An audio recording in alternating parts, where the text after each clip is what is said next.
السلام عليكم ورحمة الله وبركاته. جمعة طيبة مباركة للجميع. هنستكمل مع بعض أسعار العملات المصرية القديمة، وهنتكلم النهاردة عن الربع جنيه المخروم اللي كل الناس بتبعت تسأل عنه، عن مواصفاته وإيه المطلوب منه وسنة الإصدار.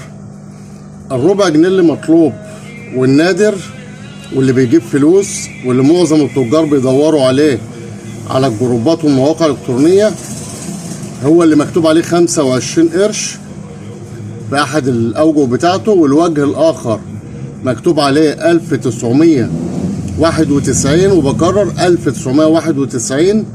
ده اللي مطلوب وبيجيب فلوس ونادر جدا ومعظم الناس بتدور عليه.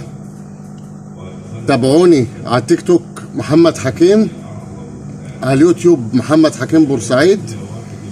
تابعوا معانا كل جديد بإذن الله في الحلقات اللي جاية إن شاء الله. مفيش انقطاع، إن شاء الله هنستمر وهنبتدي سلسلة جديدة بإذن الله، واشكركم واشوفكم على خير.